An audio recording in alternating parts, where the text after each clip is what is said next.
قرآن دو بنیادیں دیتا ہے کہ جو تمام انسانوں کو جوڑنے والی ہیں. ایک وحدت الہ، وحدت خالق، تم سب کا خالق ایک ہی ہے اللہ. اب ایوولوشن کی تھیوری ماننے والے کیسے مانیں گے کہ کوئی ایک اللہ ہے، کوئی ایک خالق ہے؟ تو نہیں مان سکتے.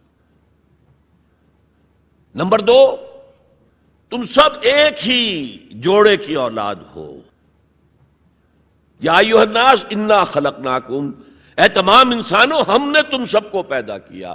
وحدت خالق، وحدت الہ، اس پر سب جڑ جائیں گے آپس میں.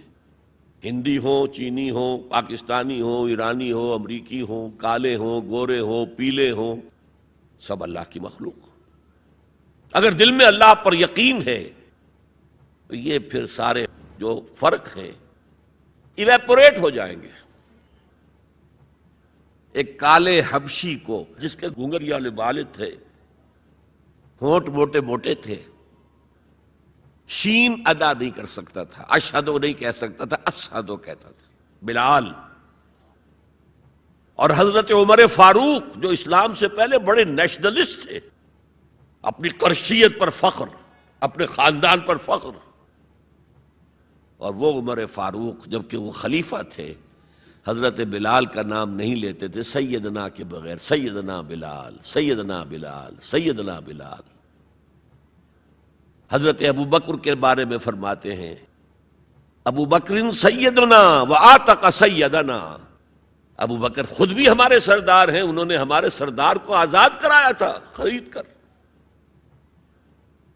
تو یہ فرق تو جب تک کہ آپ اللہ پر ایمان نہ رکھتے ہوں تو کوئی بنیاد ہی نہیں ہے. ہمارے ان کے درمیان کیا بنیاد ہے؟ پتہ نہیں کون سے قسم کے بندروں کی اولاد جو ہے ہندوستان میں بس رہی ہے، اور کون سے قسم کے شمپینزیز کی اولاد جو ہے وہ کہیں اور بس رہی ہے. ان کا تو کوئی رشتہ آپس میں ہے ہی نہیں. پھر یہ کہ وحدت آدم و حوا، انا خلقناکم، نمبر ایک، من ذکر و انثی، ایک مرد اور ایک عورت سے پیدا کیا.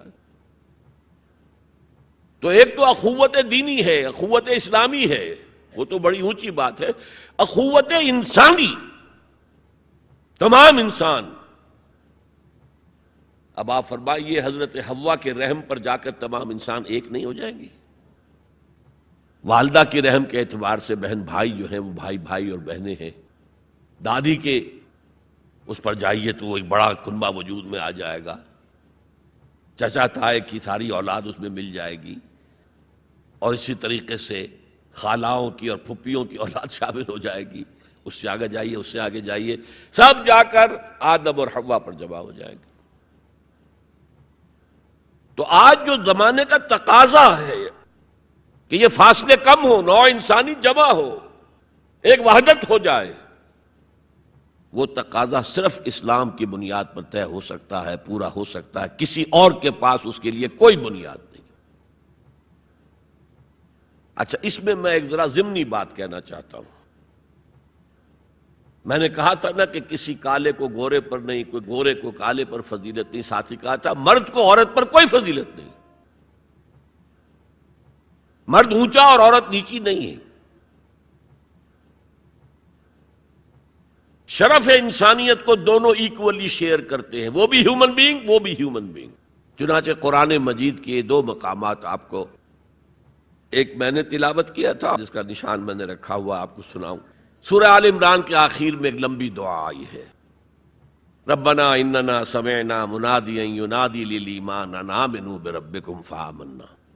اے رب ہمارے، ہم نے ایک پکارنے والے کی پکار کو سنا کہ وہ ایمان کی صدا لگا رہا ہے، ایمان کی ندا لگا رہا ہے صلی اللہ علیہ وسلم، کہ اپنے رب پر ایمان لاؤ. تو ہم ایمان لے آئے.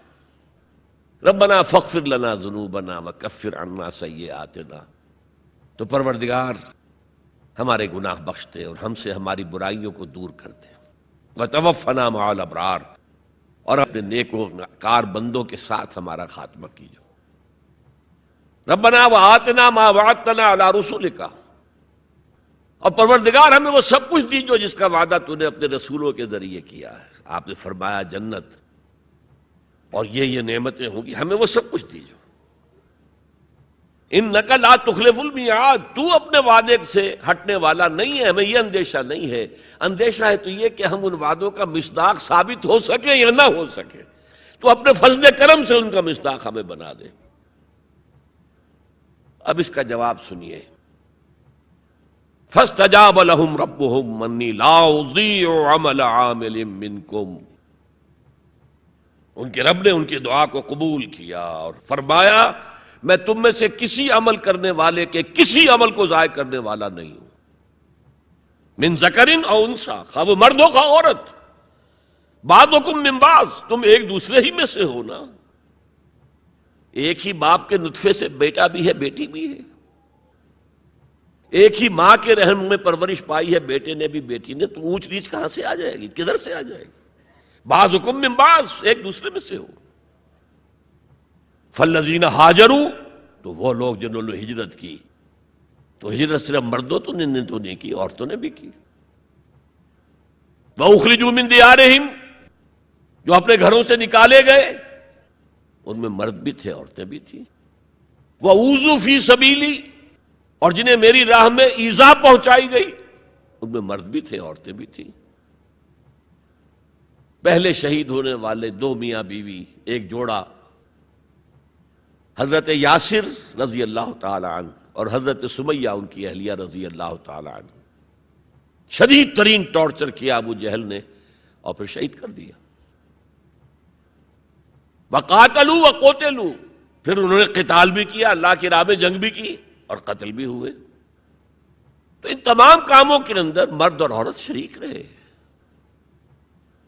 قتال سے میں نے عرض کیا تھا کہ فرضیت اس کی جو ہے وہ خواتین پر نہیں ہے، اس کے باوجود خواتین نے حصہ لیا، جاتی تھی، مرہم پٹی ان کے ذمے، آخر جنگ میں زخمی ہوں گے آئیں گے، کوئی مرد اس میں لگیں گے تو ورکنگ جو ہماری طاقت ہے وہ کم ہوگی، پھر یہ کہ آخر خوراک کا بندوبست تو کرنا ہے، کھانے کا جو ہے راشن کا وہ کرتے تھے۔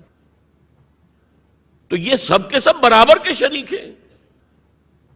سنیے دوبارہ الفاظ، فاستجاب لهم ربهم انی لا اضیع عمل عامل منکم من ذکر او انثی بعضکم من بعض فالذین ہاجروا واخرجوا من دیارهم واوذوا فی سبیلی وقاتلوا وقتلوا لأکفرن عنہم سیئاتہم، میں لازماً دور کر دوں گا ان سے ان کی برائیوں کو، وَلَأُدْخِلَنَّهُمْ جَنَّاتٍ تَجْرِي مِن تَحْتِهَا الْأَنْهَارُ، اور انہیں لازماً داخل کروں گا ان باغات میں کہ جن کے دامن میں ندیاں بہتی ہوں گی، ثوابا من عند اللہ، یہ بدلہ ہوگا اللہ کے پاس سے، واللہ عندہ حسن الثواب، اور یقیناً بہترین بدلہ تو اللہ ہی کے پاس ہے۔ مساوات مرد و زن کے اس نظریے کو سمجھ لیجئے۔ دوسرا نظریہ میں بتاؤں گا جو آج دنیا مغرب سے لے رہی ہے، وہ سراسر گمراہی ہے، سراسر گمراہی ہے، سراسر گمراہی۔ لیکن نیکیوں کے میدان کھولے ہوئے ہیں مردوں کے لیے عورتوں کے لیے، جو مرد کمائے گا نیکی وہ اس کے لیے ہے، جو عورت نیکی کمائے گی وہ اس کے لیے ہے۔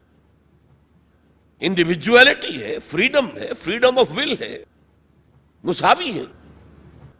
اور اسی لیے میں نے یہ جو آیت ہے دیکھیے، اس میں 10 اوصاف میں مردوں عورتوں کو برابر برابر، عام طور پر قرآن کا اسلوب یہ نہیں ہے، اسے عربی میں کہتے ہیں برسبیل تغلیب، ایک مجمع ہے، مرد بھی ہیں عورتیں بھی ہیں، تو مذکر میں خطاب ہوگا، مؤنث کے صیغے سے خطاب نہیں ہوگا، وہ تابع ہیں ساتھ ہی آ جائیں گے۔ لیکن یہ آیت دیکھیے کتنی طویل ہے، ان المسلمین والمسلمات، یقیناً فرما بردار مرد اور فرما بردار عورتیں، والمومنین والمومنات، اور صاحب ایمان مرد اور صاحب ایمان عورتیں، والقانتین والقانتات، اور فروتنی اختیار کرنے والے مرد اور فروختنی اختیار کرنے والی عورتیں، والصادقین والصادقات، اور سچ بولنے والے مرد اور سچ بولنے والی عورتیں، والصابرین والصابرات، اور صبر کرنے والے مرد اور صبر کرنے والی عورتیں، والخاشعین والخاشعات، اللہ کے سامنے جھکنے والے مرد اور جھکنے والی عورتیں، والمتصدقین والمتصدقات، صدقہ دینے والے مرد اور صدقہ دینے والی عورتیں، والصائمین والصائمات، اور روزہ رکھنے والے مرد اور روزہ رکھنے والی عورتیں، والحافظین فروجہم والحافظات، اور اپنی شرمگاہوں کی حفاظت کرنے والے مرد اور اپنی شرمگاہوں کی حفاظت کرنے والی عورتیں، والذاکرین اللہ کثیرا والذاکرات، اور کثرت سے اللہ کا ذکر کرنے والے مرد اور کثرت سے اللہ کا ذکر کرنے والی عورتیں۔ اعد اللہ لہم مغفرۃ واجرا عظیما، اللہ تعالیٰ نے ان سب کے لیے تیار کیا ہوا ہے۔ اعد اللہ لہم مغفرۃ، ایک تو مغفرت انہیں ملے گی اور اجر عظیم ملے گا۔ یہ ہے وہ تصور مساوات مرد و زن، کوئی اونچا نہیں کوئی نیچا نہیں۔ البتہ اب میں اگلے قدم پر آ رہا ہوں۔ ابھی تک تو افراد کی بات ہو رہی ہے، اب وہ ایک مرد اور ایک عورت شادی کرتے ہیں۔ یہاں آپ کو سمجھ لینا چاہیے اب وہ برابر نہیں رہے، اس لیے کہ گھر بنانا ہے، خاندان کی بنا ڈالنی ہے، ایک ادارہ ہے، انسٹیٹیوشن آف فیملی ہے، اور کسی انسٹیٹیوشن کے دو برابر کا اختیار رکھنے والے سربراہ نہیں ہو سکتے۔ آئی جی ایک ہوگا، ڈی آئی جی 4 ہوں، 5 ہوں، 6 ہوں۔ کوئی فرم ہے، مینیجنگ ڈائریکٹر ایک ہوگا، آپ 100 ڈائریکٹر رکھ لیں، مینیجنگ ڈائریکٹر 2 نہیں ہو سکتے، کوئی کاروبار چل ہی نہیں سکتا۔ تو گھر کا ادارہ تو برباد ہو جائے گا اگر آپ نے برابر کر دیا دونوں کے اختیارات کو۔ آج اس کا مزہ چکھ رہا ہے یورپ اور ویسٹ اور امریکہ۔ خاندانی نظام ٹوٹ گیا، آج وہ شادی کرتے ہی نہیں، مرد شادی نہیں کرتے۔ کیوں کریں؟ قانون آپ نے یہ بنا دیا ہے کہ آپ نے آج شادی کی اور 1 مہینے کے بعد آپ اپنی بیوی کو طلاق دیں تو اپنی پوری دولت کا نصف دینا پڑے گا اسے۔ وہ کہتے ہیں ہم نہیں کرتے یہ۔ لیکن عورت کی تو ضرورت ہے نا، مرد کی ضرورت عورت ہے، لیکن عورت کی ضرورت بھی تو ہے مرد۔ مرد کہتا آؤ میرے ساتھ رہو، کھاؤ پیو، میں شادی نہیں کروں گا۔ وہ یہ کہتے ہیں وی آر لیونگ ٹوگیدر، بس we are not married, we are living together. بچے بھی ہو رہے ہیں۔ یہ کلنٹن کا 3-4 سال پہلے صدر تھا وہ، تو اس کا جو آیا تھا state of the union address, سال میں 1 دفعہ وہاں کا صدر دیتا ہے، پوری قوم کو خطاب کرتا ہے۔ اس میں اس نے کہا تھا کہ عنقریب ہماری امریکی قوم کی اکثریت حرام زادوں پر مشتمل ہوگی۔ اس کے الفاظ حرام زادہ نہیں، اس نے کہا باسٹرڈ نہیں کہا، کیا کہا؟ Born without any wedlock, ماں باپ کے درمیان کوئی شادی کا بندھن ہے ہی نہیں اور بچے پیدا ہو رہے ہیں۔ یہی تو حرامی کہلاتے ہیں ہمارے ہاں۔ حرام زادہ کسے کہتے؟ اور یہودیوں نے حضرت مسیح کو کیوں کہا حرام زادہ؟ ان کا کہنا یہ ہے، جھوٹ ہے، بکواس ہے، لیکن کہنا یہ ہے کہ حضرت مریم سلام علیہا کا رشتہ تو ہو گیا تھا، نجار یوسف نجار ایک بڑھئی تھا، اس سے رشتہ ہو گیا تھا، لیکن ابھی وداعی نہیں ہوئی تھی کہ انہوں نے تعلق زن و شوق قائم کر لیا، تو یہ تو حرام کام ہوا، زنا ہوا، تو ولد الزنا ہے۔ بہرحال خاندان کا ادارہ تلپٹ ہو کر رہ گیا ہے، بنیادی طور پر اس کے لیے آئلی قوانین جو قرآن نے دیے